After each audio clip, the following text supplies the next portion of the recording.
جی کس نمبر 14 کے ساتھ حاضر خدمت ہے۔ اب تک جن لوگوں نے اس چینل کو سبسکرائب نہیں کیا کائنڈلی سبسکرائب کریں، لائک کریں اور شیئر کریں۔ جی اب ہم چلتے ہیں اپنی کس کی جانب۔ تقریباً گھنٹہ بھر تیاری کے بعد وہ خوب تیار ہو کر اپنے کمرے سے نکلی اور پتھریلی سڑک پر چلنے لگی۔ اس نے بلیو جینز کے اوپر ایک تنگ سٹائلش سا گھٹنوں تک آتا سرخ کوٹ پہن رکھا تھا۔ شدید سردی کے باوجود ننگے پاؤں میں 5 انچ اونچی ہیل پہن رکھی تھی۔ ریشمی بال ہوا سے شانوں پر اڑ رہے تھے اور گہری کاجل کے ساتھ راسبیری کی طرح سرخ لپسٹک ہمیشہ سے ہی پرکشش لگتی تھی، اور آج اسے معلوم تھا کہ وہ بہت حسین لگ رہی ہے۔ بس سٹاپ آ چکا تھا جب بادل زور سے گرجے۔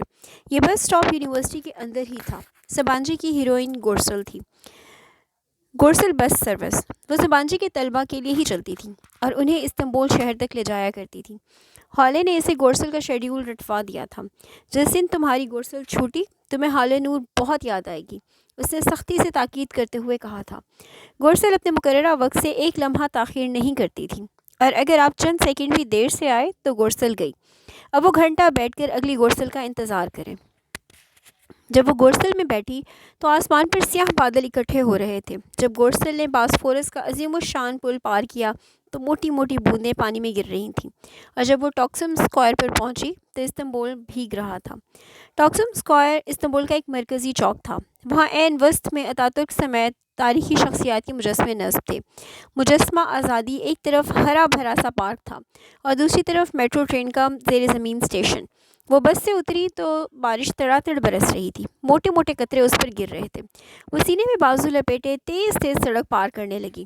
گیلی سڑک پہ اونچی ہیل سے چلنا دشوار ہو گیا تھا۔ چند ہی لمحوں میں وہ پوری طرح بھیگ چکی تھی۔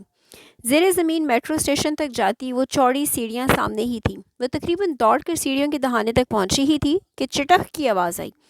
وہ لڑکھڑائی اور گرتے گرتے بچی۔ اس کی دائیں سینڈل کی ہیل درمیان سے ٹوٹ گئی تھی۔ ٹوٹا ہوا 2 انچ کا ٹکڑا بس ہلکا سا اٹکا ہوا ساتھ لٹک رہا تھا۔ اس نے خفت سے ادھر ادھر دیکھا۔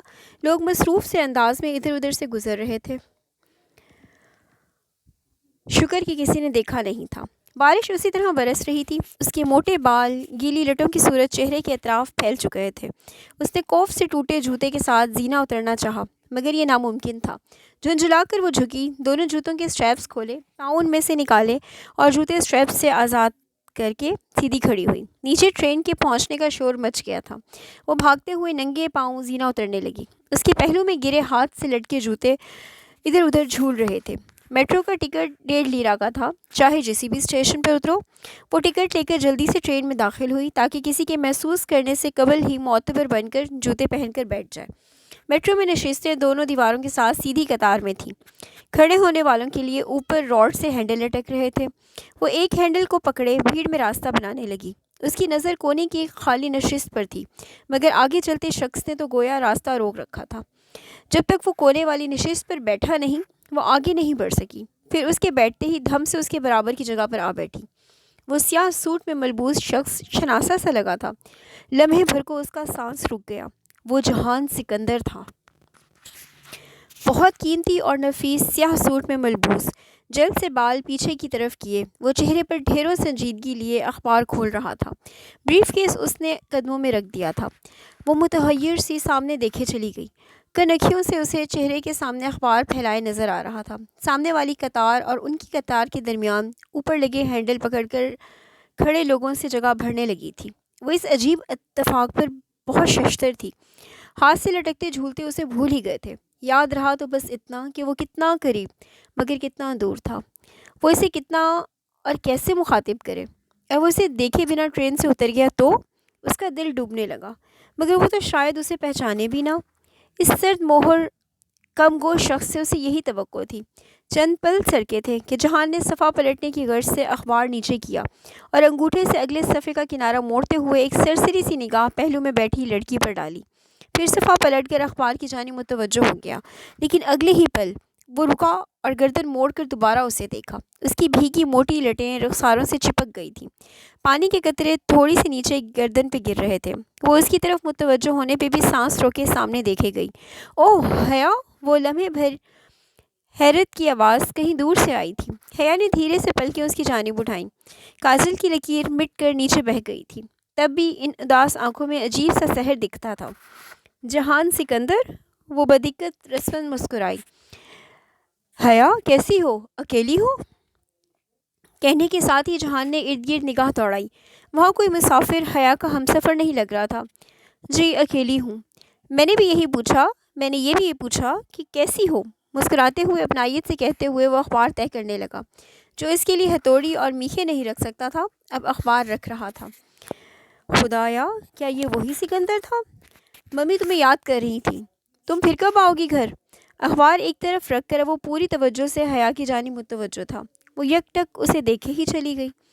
بس یہی کچھ دن، کچھ کہنے کی صحیح میں اسے محسوس ہوا کہ جہان کی نگاہیں اس کے ہاتھ پر پھسلی تھیں، اور بیشتر اس سے کہ وہ کچھ چھپا پاتی وہ دیکھ چکا تھا۔ جوتے کو کیا ہوا؟ اتنی سردی میں ننگے پاؤں بیٹھی ہو؟ لاؤ دکھاؤ جوتا۔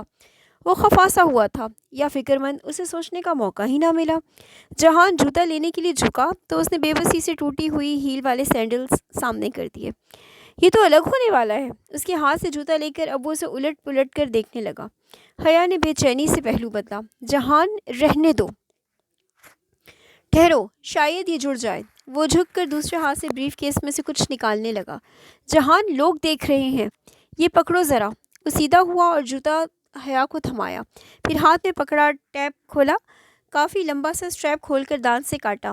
حیا نے جوتا سامنے کیا۔ اس نے احتیاط سے ہیل کے نچلے لٹکتے حصے کو اوپر کے ساتھ جوڑا اور اس کے گرد چکروں میں ٹیپ لگاتا چلا گیا۔ اب پہنو۔ مرہم شدہ سینڈل کو اس نے آگے جھک کر حیا کے قدموں میں رکھ دیا۔ حیا نے اس میں پاؤں ڈالا اور اسٹریپ بند کرنے کے لیے جھکی ہی تھی کہ زور پڑنے سے دوبارہ چٹک کی آواز آئی اور ہیل کا ٹوٹا ہوا حصہ سرے سے ہی الگ ہو گیا۔ اوہ، وہ متاسف ہوا۔ کوئی بات نہیں۔ حیا کو شرمندگی نے آن گھیرا تھا۔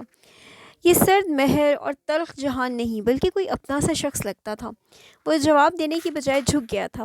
حیا نے گردن ترچھی کر کے دیکھا۔ وہ اپنے بوٹ کا تسمہ کھول رہا تھا۔ اس سے پہلے کہ وہ اسے روک پاتی جہان نے اپنے بوٹ اتار دیے تھے۔ پہن لو، باہر بہت ٹھنڈ ہے، سردی لگ جائے گی۔ اب وہ جرابیں اتار کر اپنے بریف کیس میں رکھ رہا تھا۔ اس کا انداز عام سا تھا، جیسے وہ روز ہی میٹرو میں کسی کو اپنے جوتے دے دیتا ہو۔ نہیں، رہنے دو، میں بھی مارکیٹ سے نیا لے لوں گی۔ مگر تم کیا کرو گے؟ تم تو آفس جا رہے ہو نا؟ جہان نے ذرا سا مسکرا کر اس بات میں سر ہلایا۔ آفس کے کام سے سسلی جا رہا ہوں۔ پھر میں تمہیں جوتے واپس کیسے کروں گی؟ پتہ نہیں کب تمہارے گھر آؤں۔ تم بھی اکیلی کہیں نہیں جا رہی۔ اگلا اسٹیشن سسلی ہے۔ ادھر ہم ساتھ مال سے جوتا خریدیں گے، پھر میں اپنا بوٹ واپس لے لوں گا۔ مگر تمہارے آفس کا کام؟ میں ننگے پاؤں کام پر جا کر کیا کروں گا؟ وہ دھیرے سے مسکرایا۔ وہ پہلی بار حیا کے لیے مسکرایا تھا۔ وہ یک ٹک کاجل کی مٹی سیاہی والی آنکھوں سے اسے دیکھے گئی۔ اس کے چہرے سے چپکی موٹی گیلی لٹیں اب سوکھنے لگی تھیں اور تھوڑی سے گرتے پانی کے قطرے اب خشک ہو چکے تھے۔ جوتے پہن لو، لوگ اب بھی دیکھ رہے ہیں۔ وہ خفیف سا مسکرا کر ادھر ادھر دیکھنے لگی، پھر دوہری ہو کر بوٹ پہننے لگی۔ وہ جب بھی سمجھتی کہ جہان لا تعلقی سے بیٹھا اس کی بات نہیں سن رہا، وہ اس کو وہی فکرہ لوٹا دیا کرتا تھا۔ وہ سیدھی ہوئی تو جہان اخبار کھول چکا تھا۔ عجیب دھوپ چھاؤں سا شخص تھا۔ سسلی کے اسٹاپ پر میٹرو سے اترتے وقت حیا نے دیکھا جہان بہت آرام سے اس کے آگے ننگے پاؤں چل رہا تھا۔ اس کے انداز میں کوئی خفت، کوئی جھجک نہ تھی۔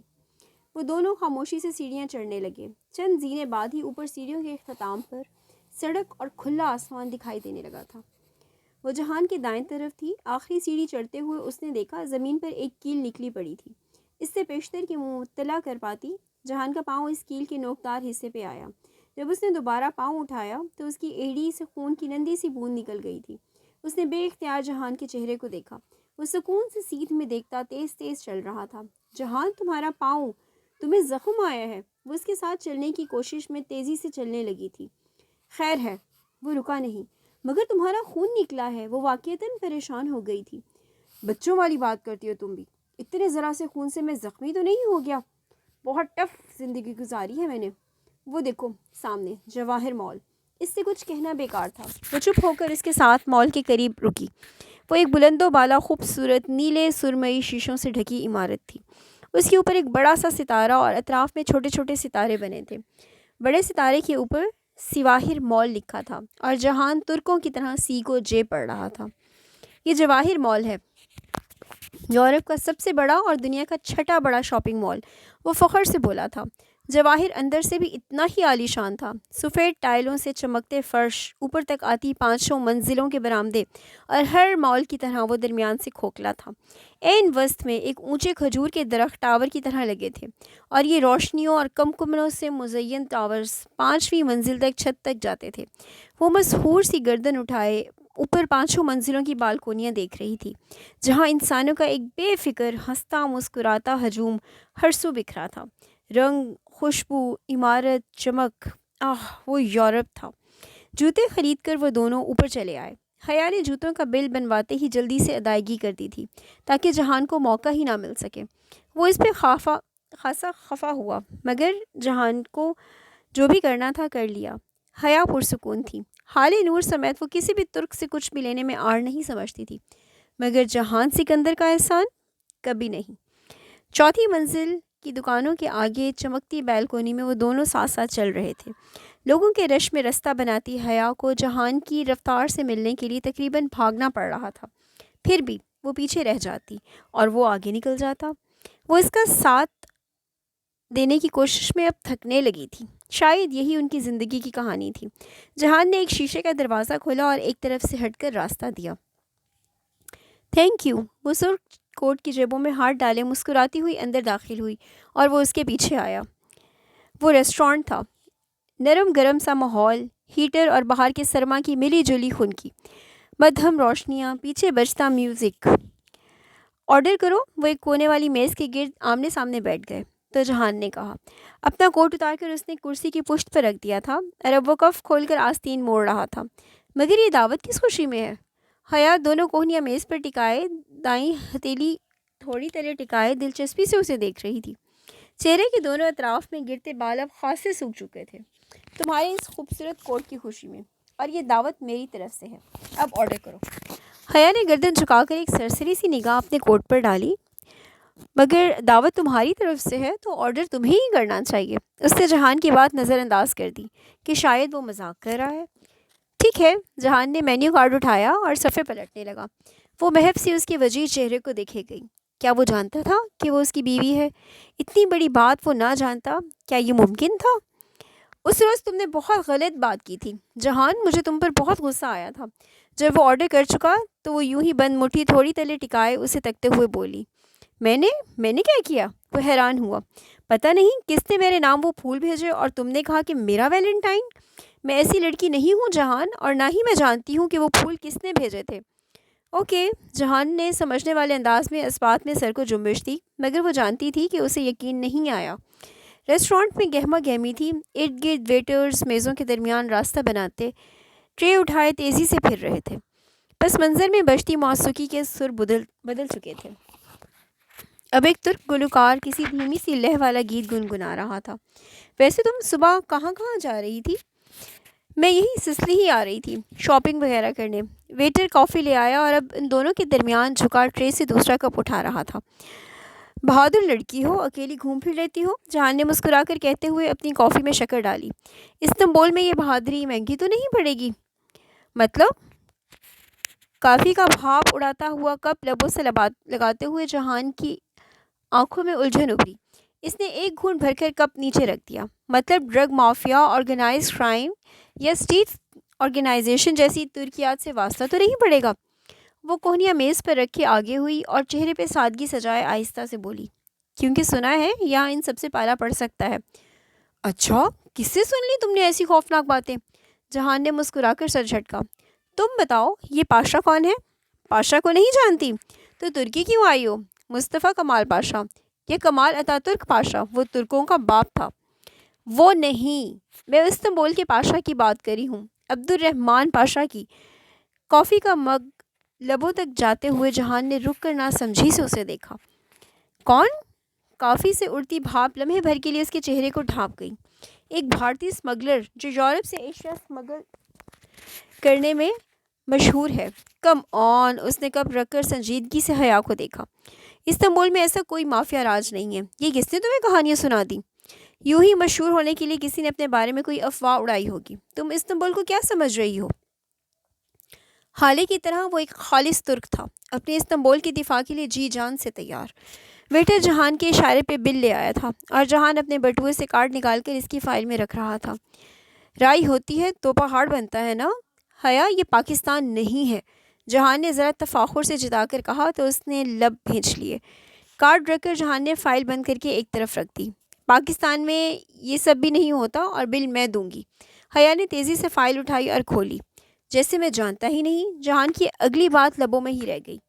ان کے دائیں طرف سے ایک ویٹر ٹرے اٹھائے چلا آ رہا تھا۔ اچانک دوسرا ویٹر تیزی سے اس کے پیچھے سے آیا اور پہلے ویٹر سے آگے نکلنے کی کوشش کی۔ پہلے ویٹر کو ٹھوکر لگی اور وہ توازن برقرار نہ رکھ پایا اور نتیجتاً اس کی دائیں ہتھیلی پہ سیدھی رکھی لکڑی کا شٹر شٹر کرتا بھاپ اڑاتا سزلر پلیٹر بیف سٹیک سمیت الٹ گیا۔ میز پر رکھے حیا کے ہاتھ پہ ٹرے اور گرم گرم بیف کٹھے آ کر لگے۔ وہ بل بلا کر ایک دم کھڑی ہو گئی۔ فائل اور بل نیچے جا گرے۔ آئی ایم سوری دونوں ویٹرز بیک وقت چیزیں ٹھیک کرنے لگے۔ ٹرے سے کافی کا کپ بھی الٹ گیا تھا اور ساری کافی اب فرش پر گر چکی تھی۔ جہان ناگواری سے ترک میں انہیں ڈانٹنے لگا۔ چند منٹ بعد معذرتوں اور میز صاف کرنے میں لگے وہ سب کچھ بھول چکے تھے۔ وہ واپس بیٹھا تو حیا اپنی کلائی سہلا رہی تھی۔ تمہیں چوٹ آئی ہے، دکھاؤ، زیادہ جل تو نہیں گیا؟ اس نے دونوں ہاتھ اس کی جانب بڑھائے مگر حیا نے کلائی پیچھے کر لی۔ ذرا سی چوٹ میں زخمی نہیں ہو گئی، بہت ٹف زندگی گزاری ہے میں نے۔ بظاہر مسکرا کر وہ درد کو دبا گئی۔ ہتھیلی سرخ پڑ چکی تھی اور شدید جلن ہو رہی تھی۔ میری بات اور ہے، ہاتھ دکھاؤ۔ مگر اس نے ہاتھ گود میں رکھ لیا۔ ٹھیک ہے، اٹس اوکے، کافی کا کپ پلانے کا بہت شکریہ، اب ہمیں چلنا چاہیے۔ وہ اٹھ کھڑی ہوئی۔ بل والی بات اسے اب بھول چکی تھی۔ مگر کافی تو ختم کر لو۔ وہ قدرے پریشانی سے کھڑا ہوا۔ رہنے دو، انتہائی بد تہذیب ویٹرز ہیں یہاں کے۔ چلو اب۔ واپسی پہ وہ اسے میٹرو اسٹیشن تک چھوڑنے آیا تھا۔ زیر زمین جاتی سیڑھیوں کے دہانے پہ وہ دونوں آمنے سامنے کھڑے تھے۔ تم واپس ٹاکسم اسکوائر نہیں آؤ گے؟ نہیں، وہ دفتر یہاں سے قریب ہی ہے، جس سے کام کے سلسلے میں ملنے آیا تھا، اس طرف۔ جہان نے بازو اٹھا کر ایک اور طرف اشارہ کیا۔ اس نے سفید شرٹ کی آستین یوں ہی کوہنیوں تک موڑ رکھی تھی اور کوٹ بازو پہ ڈال رکھا تھا۔ ٹائی کی نوٹ اب تک ڈھیلی ہو چکی تھی، وہ یقیناً اس کا ایک ورکنگ ڈے خراب کر چکی تھی۔ ویسے تم کرتے کیا ہو؟ وہ کوٹ کی جیبوں میں ہاتھ ڈالے گھڑی گردن اٹھائے اسے دیکھ رہی تھی۔ میں ایک غریب سا ریسٹورانٹ اونر ہوں۔ استقلال اسٹریٹ پر جو پہلا برگر کنگ ہے وہ میرا ہے۔ استقلال اسٹریٹ ٹاکسم اسکوائر کے ساتھ ہی ہے، دیکھی ہے نا تم نے؟ اس نے گردن دائیں سے بائیں اور بائیں سے دائیں ہلائی۔ تم اس ویکینڈ پہ گھر کیوں نہیں آ جاتی؟ ممی خوش ہوں گی۔ اور تم؟ بے اختیار اس کے لبوں سے پھسلا۔ میں تو ویکینڈ پہ بھی ریسٹورانٹ میں ہوتا ہوں، پھر فائدہ؟ اس نے سوچا۔ کوشش کروں گی، وہ مسکرا دی، پھر دائیں ہاتھ جیب سے نکال کر بال پیچھے ہٹائے۔ تمہارا ہاتھ ابھی بھی سرخ ہے، اگر کسی دوست نے پوچھ لیا تو کیا کہو گی؟ کہہ دوں گی کہ گدلی برف کے ساتھ کیچڑ تھی گھاس پہ، وہیں پھسل گئی۔ اس نے لاپرواہی سے شانے اچکائے۔ اب کزن کے ساتھ کافی پینے کا قصہ تو سنانے سے رہی۔ او، پھسل گئی تو ہتھیلی رگڑی گئی؟ ہاں، اور گھٹنے؟ جہان نے مسکرا کر اس کی جینس کی طرف دیکھا۔ مطلب؟ حیا نے ابرو اٹھائے۔ لڑکی، کور سٹوری پوری بنایا کرو۔ اگر تم ہتھیلیوں کے بل کیچڑ میں گرو تو اس صورت تمہارے گھٹنوں پہ بھی رگڑ آنی چاہیے۔ پھر وہ چند قدم آگے چل کر گھاس کے کتے کی طرف گیا، جھک کر 3 انگلیوں سے تھوڑی سی مٹی اٹھائی اور واپس آ کر اس کے سامنے کی۔ اسے اپنی جینس پہ لگا دو، ورنہ تمہاری فرینڈز یقین نہیں کریں گی۔ اتنا بھی کوئی شکی مزاج نہیں ہوتا جہان سکندر۔ اس نے ہنس کر اپنے پوروں پر ذرا سی گیلی مٹی لے لی اور جھک کر گھٹنوں کے اوپر جینس پر مل دی، پھر ہاتھ جھاڑتے ہوئے سیدھی ہوئی۔ میں کوشش کروں گی کہ اس ہفتے کی صبح سارا کام ختم کر کے گھر آ جاؤں۔ تم ہفتے کی شام میں ضرور آنا۔ پہلی بار اسے احساس ہوا تھا کہ یہ وہ کم گو سنجیدہ طبیعت کا لیے دیے رہنے والا شخص ضرور ہے، مغرور بھی ہے اور جلدی گھلتا ملتا بھی نہیں، مگر اندر سے وہ بہت خیال رکھنے والا بھی ہے اور باریک بین بھی۔ جو معمولی باتیں وہ نظر انداز کر دیتی تھی وہ جہان کے زیرک نگاہوں سے چھپی نہیں رہتی تھی۔ وہ جب ہاسٹل میں واپس آئی تو ڈی جے اور حالے ایک ساتھ رسالہ کھولے کسی طویل بحث میں مگن تھی۔ ڈی جے کی نگاہ سب سے پہلے اس کے سرخ ہاتھ پہ پڑی۔ تمہیں کیا ہوا؟ ایک جگہ گدلی برف کے ساتھ کیچڑ تھی، وہیں پھسل گئی۔